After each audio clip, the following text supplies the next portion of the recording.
My husband of 7 years is really upset that I refused to quit my job to become a stay-at-home wife, but with how I was raised, I can't bring myself to trust any man that much. I, 30 female, love my husband, 30 male, and he's an amazing man, but we have flaws like everyone else. We both aged out of foster care and met at a youth fulfillment program, basically a work camp that helps kids with no families learn the fundamentals for living, finances, certificates, as needed. We were both 18 and stayed in contact after the program ended. He made it clear he liked me, but I was truly petrified of men at that point in my life due to past experiences and rejected him a bit harshly. I reached out to apologize and we became friends. Then a year or two later I saw he posted on Snapchat and he was in my area. I asked if he would want to go on a date so I could practice being comfortable around guys and he agreed. He never made a move, never touched me, never made weird eye contact. If I said no he didn't ask a second time, not even as a suggestion. We went on these platonic dates for months with nothing happening, and one day I asked for a hug and then asked for a kiss and he asked me to be his girlfriend. We got married a year after and our 7-year anniversary is around the corner.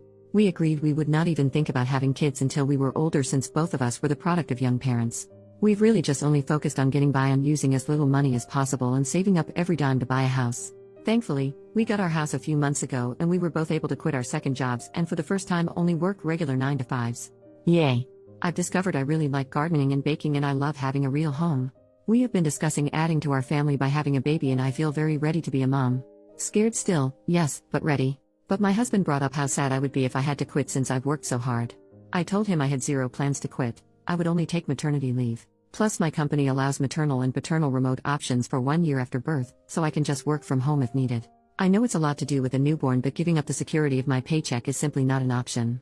He told me this was what we worked for, to make our own perfect family opposite from what ours were like and I was blindsiding him by changing my plans and I told him no plan has changed, I can have a career and be a mom. Plenty of women do it. He doesn't have to quit his job to be a dad so why should I? He said it wouldn't work for a baby's needs and I told him okay, since I make more money than you do why don't you quit and I go back to work remotely after healing from birth. That way we have both hands on deck and we don't have a severe loss of income as I make $89,000 and he makes $52,000. He mentioned that if I trusted him fully this shouldn't be a problem. I told him I trust him but I don't trust our current economy, but I left out that I really do genuinely think quitting my job with no savings, wiped out by getting the house, and relying on a man is absolutely stupid. He had plans made previously with his parents and had to leave so we said we would pick the conversation back up when he gets home but he's very upset. Madder than I have ever seen him and I don't understand why he just assumed I would quit. Not only do I not understand it, but it makes me trust him a lot less than I did yesterday. I have a bad habit of running for the hills when problems come up and not gonna lie, this is making me really nervous. Thank you for reading all of this if you have. I'm open ears to what could be going through his mind or why he is thinking like this, really just doesn't seem logical to me.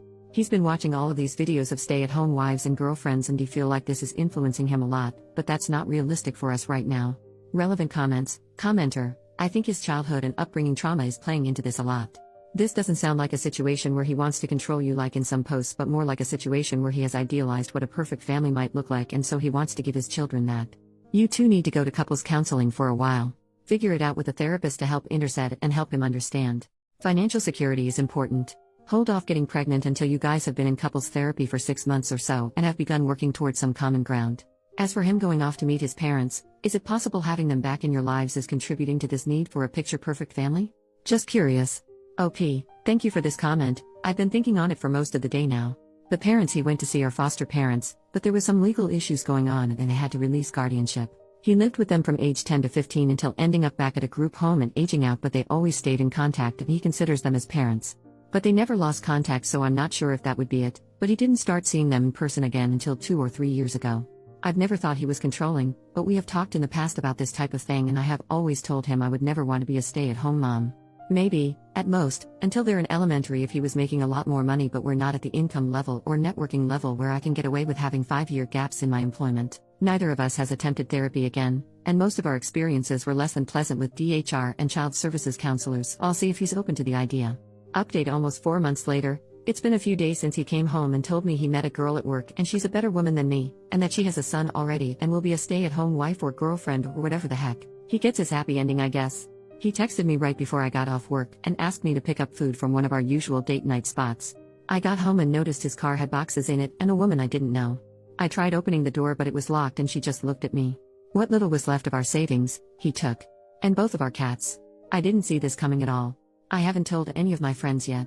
His adoptive parents have been dropping me off food that I can't even force myself to eat. I haven't cried yet. I'm kind of still in shock. I wish I had a family to run to. But for now the internet has to do. I haven't answered any of his calls or texts. He keeps trying to check in, ask if I'm okay. How the heck would I be okay? I never thought he would cheat. I asked him to promise if there was ever someone else he would just tell me as soon as he knew, but they've been together at least 6 months. So while he was calling me selfish for not wanting to put in my 2 weeks and be a stay-at-home wife, he was dating her the entire time. Planning a future with her the entire time, so my intuition was right. I would have been so screwed if I went along with it. I feel stupid. I should have taken everyone's advice more literally. When I asked him to go to therapy he wouldn't. His parents think he's having some type of mental break. I should have stayed afraid of him and avoided him.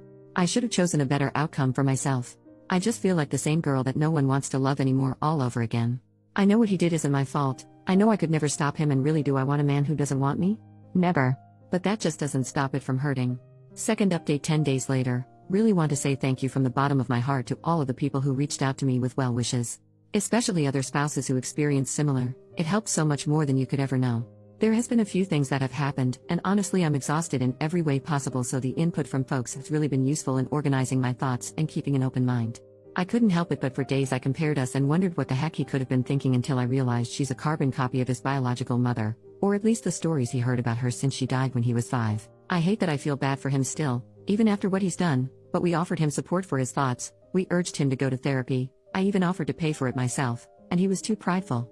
I lost both of my parents too, at an older age with even more core memories with them, so it wasn't a boat he was in alone. But he chose to act like it was and wallow in self-pity. He called me on our 7-year wedding anniversary, minutes after midnight, whispering apologies and saying he feels so guilty. I asked for what, and he just said, well, you know what we're going through. I told him, no, it's what you're doing. We are going through nothing. I was abandoned by my husband, exposed to God knows what while you were screwing her and coming back home to me. We were still making love like every single day, so I made sure he knew just how disgusting I thought he was. Then he got pissed and told me he only started cheating because I couldn't follow his lead. Sir, look where you led yourself. Our entire marriage I pushed him career-wise. Hell, the job he has right now I applied to on his behalf. Meanwhile I'm pretty sure he doesn't, or didn't even know what my full job title is. I pushed him to reach out to the adoptive parents when he started getting family obsessed, but neither of us were ready for a kid. He went on about how I broke my promise first when I decided I didn't want to be a real mom by not quitting. That I was turning his adoptive parents against him because they are refusing to meet his new girlfriend. He blamed me again and then had the nerve to say that this could all be put on pause if I can learn how to make decisions that benefit a family and not myself. I asked point blank if he was insinuating that we could get back together if I quit my job. He told me, yes, I will always love you, but you make things more difficult than needed. I hung up and blocked him on everything. Spent the rest of the night hugging wine in the bathtub and wondering what the hell kind of person I had been sharing my heart with. The next day he went public with their relationship, posting a photo to Instagram, and most of our mutual friends reached out, with my closest friends commenting less than kind things on the photo. As it turns out, he and his new girlfriend have actually been together for 7, almost 8 months. She is 20, her son is around 2. I reached out to her ex, the father of her son, who she had left to be with my ex-husband. She moved out in the middle of the day and took their kids, so he was just as blindsided, if not more, than I was. We met up and went for a walk, stopped by a bar. Literally cried, laughed, hugged each other, sang songs way too loudly and sobbed in public like a lunatic, but it helped so much. We also made sure to exchange evidence for any court battles. I'm a little iffy towards him for now, considering that they had quite the age gap. She was 17 when they met and he was 26. He said she lied about her age and they met at a college party, and then next thing he knew she was pregnant. He gave her money for an abortion, but she came back with baby clothes instead, so he tried to do the right thing and moved her in with him. Also, she's not actually allergic to cats. She just hates them. She also was very aware he was married and has been to the house multiple times. He admitted he had cheated on her before their son had been born, while she was pregnant, but that she didn't tell him she knew until after she had moved out with their son. He said he was still texting her every day, not just about their son, but also about possibly working things out. He wants her back, but she seems to be head over heels for my husband, just like I was. I told him good luck, but yeah, not the direction I'm going in at all. This time he made his bed and he will lay in it for good. Our chances of reconciliation are 0. I have never accepted someone back into my life after a betrayal, and it won't start now. At first I wanted to make sure the divorce was going to be short and as simple as possible, even if it meant giving up some things, but after that conversation, I have decided I'm fighting tooth and nail for everything I can possibly get. I live in a no-fault divorce state, but my state does have special laws for adultery, can still sue for it here, and the divorce attorney I've consulted said it looks pretty good that I won't have to pay him alimony.